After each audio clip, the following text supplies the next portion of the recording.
Cómo ese pueblo donde creciste llegó a tener muchas cosas ocultas, por ser muy aterradoras e impactante para un niño.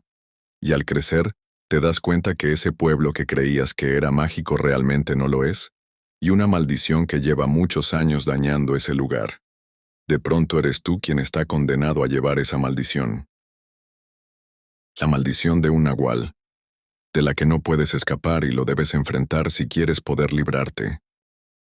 Te invito a que escuches este relato hasta el final y te enteres todo sobre este relato.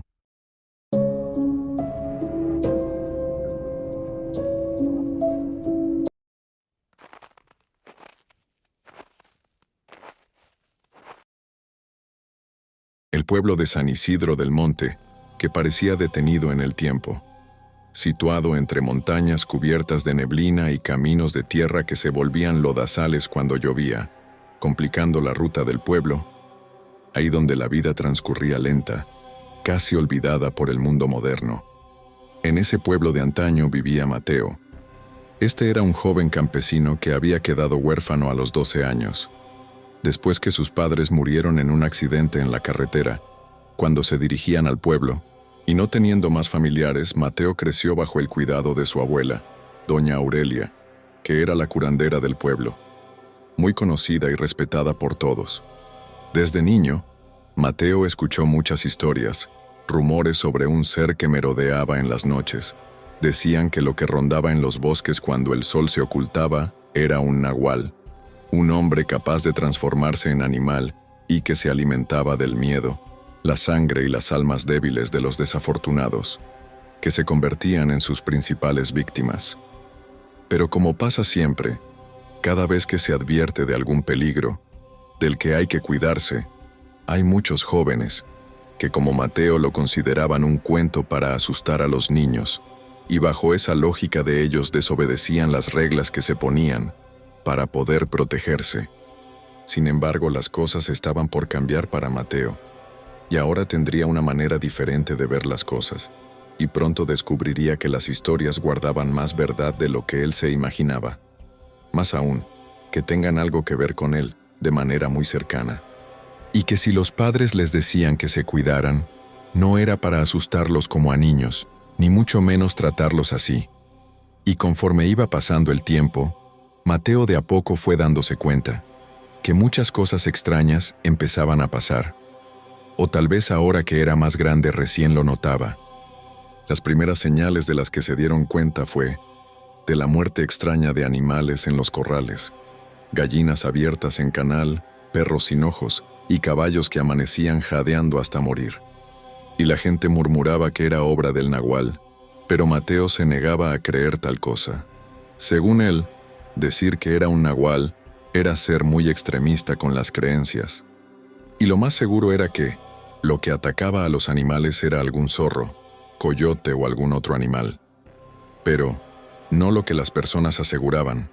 Y para demostrar que él tenía razón, una noche, Mateo, incrédulo, decidió salir con su lámpara de aceite y su machete. Caminó entre la niebla hacia el corral, decidido a descubrir qué atacaba a los animales. Iba caminando muy despacio, tratando de no hacer ruido, para que lo que sea que esté ahí no huya al escucharlo, con su lámpara que apenas brindaba un poco de luz entre la niebla. Cuando de pronto escuchó un gruñido bajo, como un perro, pero demasiado grave. Entre los matorrales vio dos ojos amarillos, brillando con un fulgor inhumano. Y lo que salió de allí no era ni hombre ni bestia. Tenía la forma de un lobo gigantesco, pero sus brazos eran humanos, y su rostro se deformaba entre lo animal y lo humano. Era el nahual. Mateo quedó en shock. No podía creer lo que estaba mirando. El animaloide se abalanza contra Mateo, haciendo que reaccione, y muy exaltado, Mateo corrió, pero aquel ser lo persiguió hasta la puerta de su casa. Doña Aurelia lo salvó, lanzando un puñado de hierbas al fuego, lo que hizo que el monstruo retrocediera entre chillidos desgarradores. «No vuelvas a salir de noche», le advirtió la anciana temblando. «Ese ser ya te ha visto, y ahora te buscará». Mateo no dijo nada, se quedó quieto, porque aún no terminaba de procesar lo que acababa de pasar. Y a partir de eso, ya no sería nada igual para él. Con el paso de los días, Mateo empezó a cambiar. No podía dormir, sentía que algo lo observaba siempre. Soñaba con colmillos y con la sangre corriendo por sus manos. Una noche despertó lejos de su cama, con las ropas desgarradas y las uñas cubiertas de tierra y sangre, pero sin tener recuerdos de haber hecho algo. Parecía que este ya no era Mateo. La abuela, horrorizada, descubrió la verdad. El nahual no solo lo había visto, sino que también lo había marcado, y ahora Mateo tendría cambios nada buenos. En el pueblo corría la creencia de que un nahual podía elegir sucesores, maldiciendo a alguien para que tarde o temprano también se convirtiera en uno. Y Mateo, sin saberlo, estaba condenado. Cuando él llegó a escuchar que estaba condenado en convertirse en un monstruo, se desesperó y tratando de evitar ese destino. Mateo luchaba contra sí mismo. No quería convertirse en un monstruo. Rezaba, ayunaba, se ataba a la cama para no salir en las noches. Pero nada funcionaba. Cada luna llena lo sentía más cerca del abismo. El pueblo comenzó a sospechar. Cada vez que ocurría un ataque, algunos veían a Mateo vagando desorientado, con ojos rojos y mirada perdida. Su mejor amigo, Andrés, intentó defenderlo, pero la gente ya no confiaba en él. Cada vez que algo pasaba, lo veían como único culpable a Mateo, y la situación iba empeorando con cada día que pasaba. La situación llegó al límite cuando encontraron el cuerpo de una niña del pueblo, destrozada en las afueras. Todos gritaban: «Fue Mateo, es el nahual». Todos fueron en busca de Mateo, y cuando lo encontraron, lo agarraron entre todos y lo arrastraron al centro del pueblo. Querían quemarlo vivo, pero doña Aurelia se interpuso. «No lo toquen, él no eligió esto. El verdadero nahual lo maldijo, y si muere sin redención, la maldición pasará a otro». Los hombres, aunque desconfiados, lo dejaron vivir por respeto a la anciana. Pero Mateo sabía que ya no había vuelta atrás, y tenía que enfrentarse a ese destino, y sabía lo que debía hacer.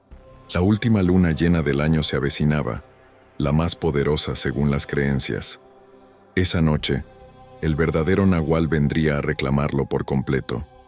Mateo tomó su machete y, pese a las súplicas de su abuela que le decía que no debía hacerlo, se internó en el bosque.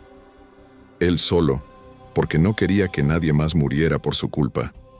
La neblina era tan espesa que apenas veía unos pasos adelante.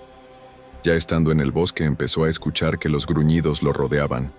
Las sombras parecían moverse solas. De pronto, a unos metros de él, allí estaba, el nahual, gigantesco, con garras que brillaban como cuchillas y un rostro que se deformaba en muecas humanas. «¡Eres mío!», rugió la criatura con voz gutural. «La sangre te llama». Mateo sintió el fuego recorrerle las venas. Sus huesos querían quebrarse y transformarse. El monstruo lo estaba convirtiendo. Pero en un último acto de valentía, Mateo hundió el machete en su propio pecho, mirándolo a los ojos. «Prefiero morir como hombre que vivir como bestia». El grito del nahual estremeció el bosque. Se retorció, desvaneciéndose como humo entre la niebla. Mateo cayó de rodillas, mientras la sangre que caía de su pecho manchaba la tierra. Doña Aurelia, que lo había seguido, lo encontró agonizando y entre lágrimas escuchó sus últimas palabras. «Dile al pueblo que el hombre siempre puede elegir, aunque sea con su último aliento». Su abuela, que no iba a poder cargar el cuerpo de Mateo, salió al pueblo para pedir que la ayudaran a traer a casa a su nieto. 2 hombres y Andrés, amigo de Mateo, fueron para traerlo. Esa noche, no fueron muchas personas a la última noche de Mateo, el valiente joven que se sacrificó para terminar con la maldición que por muchos años mantuvo ese pueblo. La gente entendió que el verdadero monstruo no siempre está afuera, sino en lo que uno permite crecer dentro de sí. Mateo murió, pero con su sacrificio rompió la maldición. El pueblo de San Isidro no volvió a sufrir ataques, y la historia del nahual se convirtió en leyenda. Si llegaste hasta esta parte del vídeo, dale like, comenta y suscríbete si no lo has hecho, para que puedas escuchar más historias como esta. Feliz noche.